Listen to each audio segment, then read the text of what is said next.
Hey, what's happening, guys, gals, parents, and coaches? Really excited to have you here. And I really appreciate you guys jumping on here and listening to me speak for a couple minutes. My name is Brian Strait, and I am launching a brand new program called the Hockey Professors. Now, the Hockey Professors is here to concentrate on developing and building hockey sense, details, habits, all that good stuff in a young player. And it's all going to happen in the comfort of your own home in Zoom classes. So, hassle-free almost, and you can do it from anywhere, which I love. Before I get into too much of that, I figured I'd let you get a little bit more familiar with me. Like I said, my name is Brian Strait.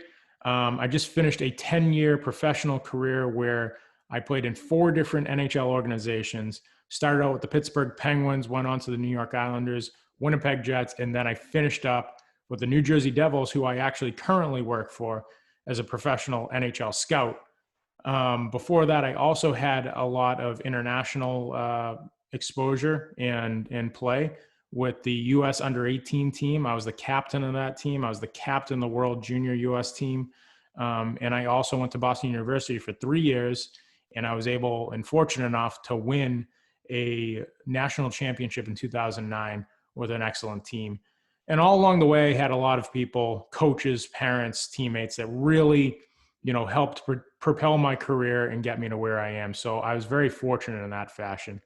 But today is all about the Hockey Professors. So let's jump into it. So the Hockey Professors, here we go. It's all about developing hockey sense through film study. It's hockey IQ, habits, and details training through visual learning. I think that's the most beneficial for kids, really. They see it, they get to mimic what professional players are doing, and that's what we're going to do. 30 to 40 minute Zoom sessions live, so I can interact with the kids. We can talk. If they have any questions, I'm here for them. And we're going to break down some clips, and I'm going to tell them how it is, what the details are of the game, what the habits are of each play, of each player. I will use the terminology that we have had in the game for a long time, whether it be professional or at the college ranks. So I think it's beneficial for these kids to get familiar with it at a young age, because really, if you do, you just have a leg up on the competition. I think of hockey sense and I think of hockey IQ in the details as one of the big pillars of building a hockey player. And to be honest with you, we do a ton of work when it comes to physical skills. And I know a lot of kids do, the youth of America does, not only just in hockey, but in every sport, but hockey especially. We work on our shooting, we work on our skating and our puck handling, but the mental aspect of the game, I don't think as adults we take enough time and do a good job with getting these kids prepared for the next steps of whatever level they want to play at, because realistically, hockey sense, hockey IQ, learning the game, understanding the game, it's going to give you a leg up. It's a skill set just like skating. And if you're very good at it and you are a bright player, you're going to go very far. So really, I'm here to help kids think the game at a high level. And I think that can be beneficial to anybody, whatever level you play at. I don't care if you're a mite, squirt, major junior player, high school player. If you think the game better, you're going to be a better player no matter what. And it's really going to enhance those physical skills that you've been working on all year long. So basically, I want to jump into my first session here. Every session is going to be kind of like this. There's going to be one slide. I'm going to give you the keys on what I'm looking for. And today I just decided to focus on retrievals under pressure. Now, a retrieval under pressure essentially is a breakout under pressure. In pro hockey, whatever it is, college hockey, we call them retrievals. It doesn't matter. I just become accustomed to that word. But either way, the bullet points here, the one thing I want everybody to remember is that, hockey is a special game and it's played with 5 guys on the ice and it's a cohesive game. And I think that we can all agree that, usually the best team in hockey wins. It's a lot more difficult to be very productive and to be very successful if you don't have guys working in cohesion. Whereas other sports, baseball is a little more singular. There's a batter and a pitcher and individual statistics and individual accolades will get you a little bit further.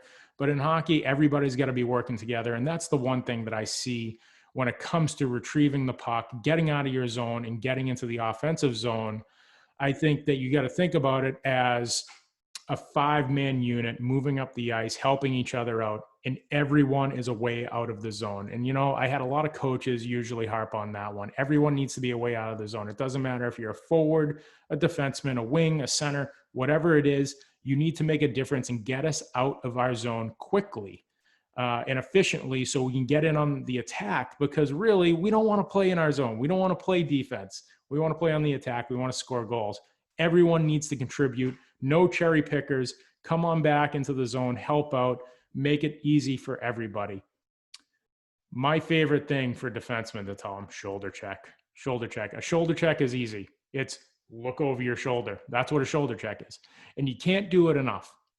You can't look over your shoulder enough and try to take, I can't even tell you, take as much information you can every time you take a look over your shoulder, especially going back for the puck. You're under duress. You have a lot of pressure on you, pressure from probably the boards, the wings. Sometimes you have 2 forecheckers on you. Sometimes you have people talking behind you. Sometimes you don't. If you take a look, that's all it takes. At least you get a visual on what's going on behind you, where guys are going to be, and how to release that pressure. Shoulder checking is probably the biggest thing for a defenseman when it comes to retrievals. Not only the guy going back for the puck, but his partner, taking a look over his shoulder and making sure that he knows where the information is coming from, where the pressure is coming from, where he needs the puck to go so he can call out to his partner. And the center as well, the center, third guy back in, he needs to know where the release to release the pressure as well. So shoulder checking for everybody.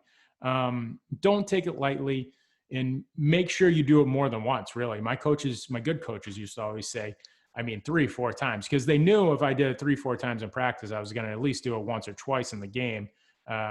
So I think it's beneficial, and it's really crucial to do that. And touch first mentality for defensemen. You're just going to have to get used to it, going back for pucks, touching first, getting there first, maybe taking a hit to make a play. I know at the youth level, you don't have to do that yet, but if you get in the habit now of getting back and touching that puck first, getting that puck touch, maybe get it moving, shoulder checking, processing information, make sure that you win every one-on-one battle when there's a loose puck. And that's all I can say. And one of the other things too, first forward back. One of my favorite things, low and slow. I used to have a coach who always used to say that. And what that is the first forward back really, it's all about being low, being available, but not in a rush. Can't be in a rush. Your D-men are, like I said, they're under duress at all times, especially under pressure, retrievals under pressure. Under duress, they need to find a way to make small little plays to somehow get it in your hands so you can get out of the zone. And the best thing that you can be is be available and be low, close to the pile, couple feet away from that puck battle, so that when it does squirt out, you're the guy to pick it up. Last but not least, talk. Just scream, wall, net, pressure from the right, pressure from the left. It doesn't matter. You just, in youth hockey in general, there's just not enough talk. In the NHL, I don't think there's enough talk anymore either. I don't know if it's just the age that we're in now, but communication is key. If you communicate, it's going to be easier on everybody. I still remember back to my days. For example, Joe Vitale, center for me in Wilkes-Barre, Scranton, he was excellent at it. He always gave me information, always talked. When I was going back under pressure for a puck, I'm shoulder checking, but Joe was always giving me that information of, hey, leave the puck wall, leave the puck net, so that, he just made it easier on me, and we got out of the zone so much more efficiently. I can't say enough about, using your voice out there and talking through all this stuff. So why don't we jump into some clips right now, see how this goes. We're going to watch a little video on some of these things just so you can see exactly what I'm looking for.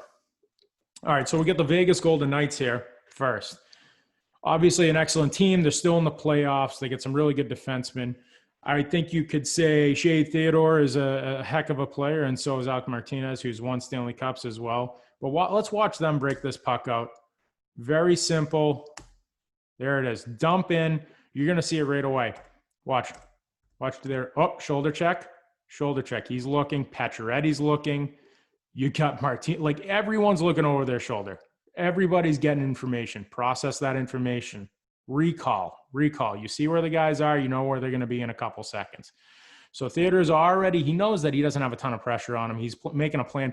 The tricky thing about this is right here, the puck is buried on the wall. And that's the worst part. Like, I can't tell you, this is great that you have this big cushion, obviously, between Theodore and the forechecker, but he has to dig this off the yellow, make a decision. And I tell you what, his partner's making it easy for him. He's yelling to him right here, Martinez, saying, hey, reverse. So he picks it up. Now the guy's closing on him. He's got his head up. Pacioretty's still there. Little tiny reverse. These 4-foot plays below the goal line too. That's beautiful. Below the goal line. Keep the puck below the goal line, because realistically, when you do these reverses, if it's a big hard rim off the yellow or a big bank off the yellow, comes out past the goal line, it's just going to make it that much easier for F2 to get to that puck. Keep it low. Keep it short little plays to your partner. Boom. It wasn't the greatest pass, to be honest with you. Martinez has to pick it up off his backhand, but he's got poise. Look, he's got poise. He knows where the players are. He knows the information. We got a low and slow here. Look at the center coming back as well. And watch, he uses his back to shield the puck. And this is what I love about Pacioretty right here. He's not glued on the wall. He doesn't have his butt right against the wall. You get that? If you're right up against the wall, your skates are up against there, it goes in your feet, you're in trouble. Like, you're not going to be able to do anything with the puck. You're probably going to get hit. You're going to get stripped. You're just in a bad spot. So he's off the wall. He's going to catch it on his backhand here, and with speed as well. He's catching it with speed, keeps his motion going, keeps his skating going, picks it up, knows he has two guys. He's got one on his back. He's got one right in front of his grill. Oh, what's going to be open? Cross ice. And they're gone into the ozone. Beautiful play by everybody. All right, next, let's take a look at this. Hey, another team, I mean, they just, trounced the Bruins. So you can say one thing is this team plays in a 5-man unit. I mean, there's no doubt about it. And you can see it in this one clip. So we got a dump come in. I love this right here. Cernak, little detail right here for you defensemen. Little detail. Get in his way. Doesn't have to be a big hit. Get in his way. If he doesn't get in his way, this guy is right on top of his partner who has to pivot, pick that puck up under way more pressure than, he needs to deal with. Gets in his way, little bump, slows him up, slows his skating, stops him in his tracks, so that McDonough can do this. He picks the puck up, all the shoulder checks. He looks left. He looks right. He knows that he's got pressure coming, but it's not coming too quickly because Cernak got in the way. That puck is, again, it's going to be glued on the wall, but he's just got great poise here. He sees where 15 is. I don't know exactly where 15 on Toronto is. I don't know. I'm not even going to try to guess. But either way, he knows where he is. And he uses the net to his advantage in this point, where he puts himself in between the net and the player. So he's got to make the decision, right? He's got to make the decision. What side am I going to attack him on? Waits him out, gets the net a little bit. Great. Poise. Lets it sit there. Lets him make the decision what side he wants to come after him. Sees Cernak is buried in the corner, first of all. Not the greatest spot right here, but at least you're taking pressure away from the other side of the ice. So if he's in the corner, as long as he's not buried against the walls, it's okay. He's drawing this forechecker to him, and then you're leaving this ice open over here, which is nice. But either way, McDonough turns it back up. Great little move, escapes, and look who's there. Who's this guy right here? Tell me. I bet you probably don't know. That's Kucherov. Like, one of the best offensive players in the league, coming below the dots. He's not up here cherry picking at the red line. He's not at the blue line getting in a confrontation and making life difficult for himself with a D-man at the point. No, he's coming right below the dots, right below the hash marks, We got a low and slow by Sorelli here. And then, I mean, this is just perfect, making things easy. 5-foot pass from McDonough right to Kucherov. Kucherov, good player, knows he has Cernak coming from the corner here, who's going to be busting up the middle. Hit the late D-man, and you're out of the zone. That's beautiful. Hit the stretch guy, in. I love that. All right, the next one. Looks like Tampa Bay is up again. Detroit struggles, but look, this is great right here. McDonough again. He's going to come up here and pressure this forward. And he's got the forwards back, to him. He's going to kind of ride him into the wall. Just make sure he gets rid of the puck, dump the puck, and we'll figure it out from there. Takes his man out of the play. He's not going anywhere. He's not going to be a factor. That's huge. Like, if you're going to go out there and run at him, make sure he's not a factor in the forecheck, and he's not going to be. So Cernak knows as soon as McDonough goes up and makes contact there, he knows he's got to go back and get the puck. Unless the forward, look, I hate to say it, a forward ain't going to go back and get the puck. As much as you want as a D-man to forward to take a bullet every now and then and go back for the puck, he's just not going to do it. So you got to go in there and do the dirty work, and Cernak does it. He touches first. Look at all the shoulder checks too. Look at all the shoulder checks here. How many does he have? 1, 2, 3. Yeah, he's got information. Look, he's got 2 guys on him, but because he has all the shoulder checks, he knows exactly what he wants to do with the puck. He knows where the pressure is. He knows where to release the pressure. He knows where to release the puck right here. So it's as easy as, little dink play. Keep it below the goal line. Like I said before, below the goal line. Easy. Who's this? Palat coming right down. A forward coming right down, taking the spot of McDonough, who's coming back. Great breakout by the Tampa Bay Lightning right here. This is what I'm talking about, low and slow. Braden Point, one of the best players in the league. Braden Point, low and slow, cutting his skates right through the crease. Timing. Look at that. Look at that timing on this play. I mean, he's not in a rush at all. He knows the puck. He knows where the puck is. He knows where the puck's going to go. But he knows that he can't start, just racing up the ice.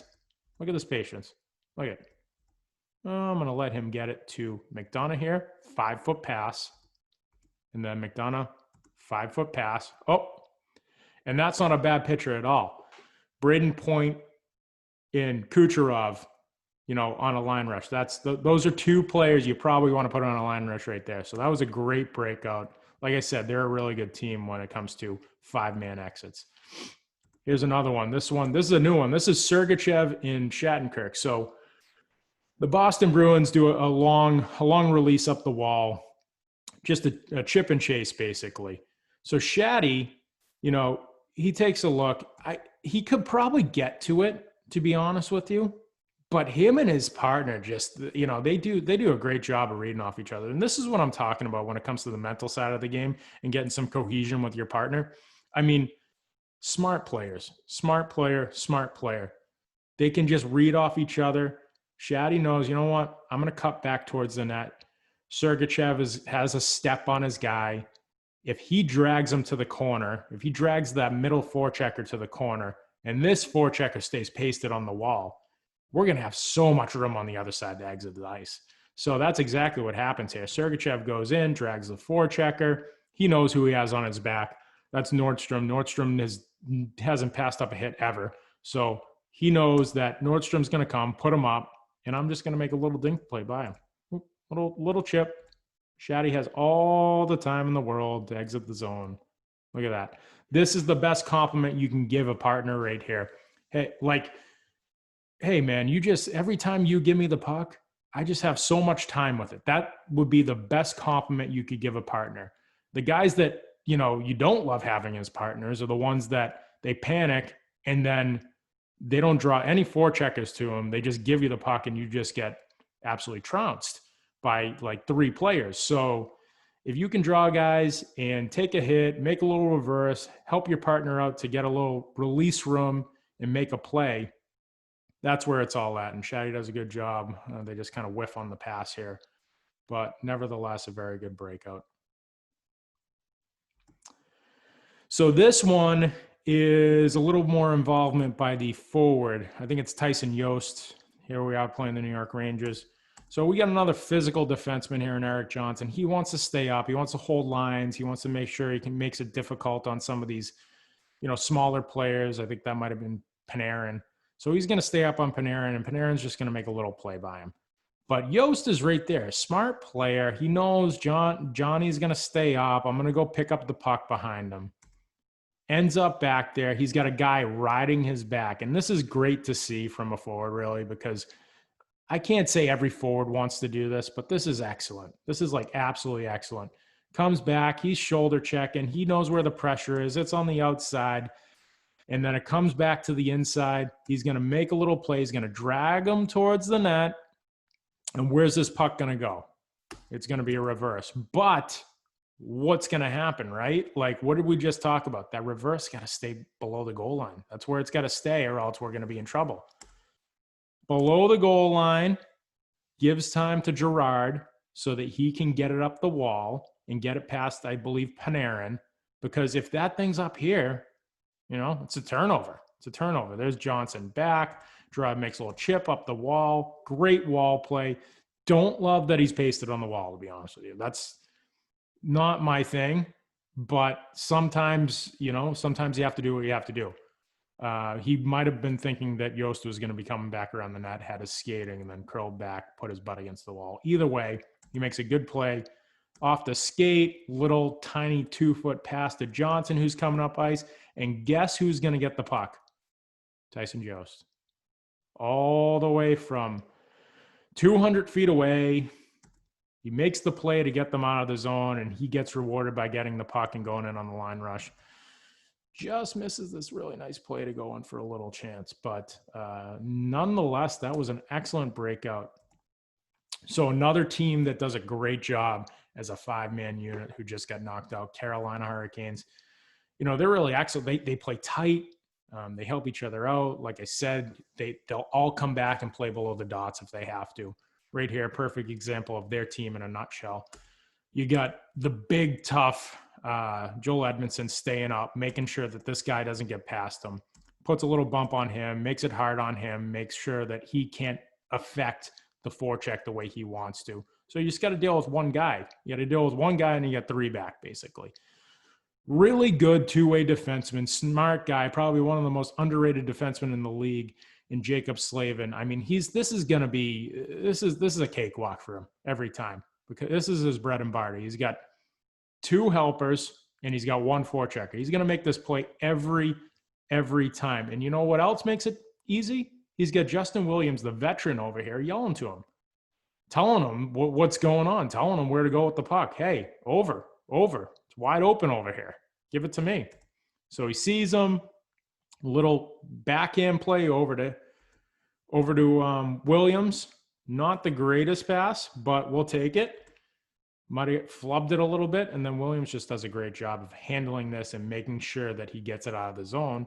And it's a little clever play on the back end, keeps it going up the wall, takes the hit, right to McGinn, and who is going to get the puck in the middle, hopping back up into the play? It's Jacob Slavin. That's how a breakout's supposed to look. The D is supposed to activate every time. Every time. I love it. He makes the long pass, and typical forward, he messes it up. Sorry, I get hard on forwards in here. All right, that's a video session. I like to finish it off with a really good, really fun clip. I think we probably need to slow it down, though, a little bit here if I can. Let me see. Speed, yeah. But, I got to slow it down because this guy is just ridiculously fast. So Cale Makar, I don't know if you guys know him, but he's a heck of a hockey player. UMass product. He was like the 4th overall pick a few years back, and he's just been lighting up the league. Probably one of the best defensemen in the league right now. Watched him play the other night. He's a machine. But anyways, I'm sure you guys seen this goal. It's impressive. Like, let me break it down to you, though. So it's a bit of a turnover here, and it's a bit of a messed up play for Arizona. But either way, Cale's going to take advantage of this. He gets the puck on the turnover. And this is like This is like the worst thing you could possibly see if you're an opposing defenseman. You see a guy who has a ton of speed and a ton of skill, and he has a whole sheet of ice in between you and him, a whole zone, and he's coming at you just flying. So I feel bad for poor Alex Goski here. He has to deal with this, and Kill gets on him really quick, goes triangle on him, triangle to the backhand, fakes like he's going to bring it around to the forehand here, goes back to the backhand. That's a quick move upstairs. Makes it look like he's done it a million times in his backyard, which I'm sure he has. What a heck of a hockey player. That's it, everybody. That is it. That was a lot of fun. If you have any questions, please get at me. I am going to toss up my info here so that you have it right there. Contact information, bstraithp@gmail.com. Get at me. Let me know what you think about this whole thing. I would love to sit down and do some Zoom sessions with a bunch of, I don't even care, kids, parents, coaches, whoever wants to talk hockey and learn this stuff. I'm game. It would be great, and it would be great to interact with a bunch of people as well. So get at me, like I said, and hopefully I talk to you guys really soon.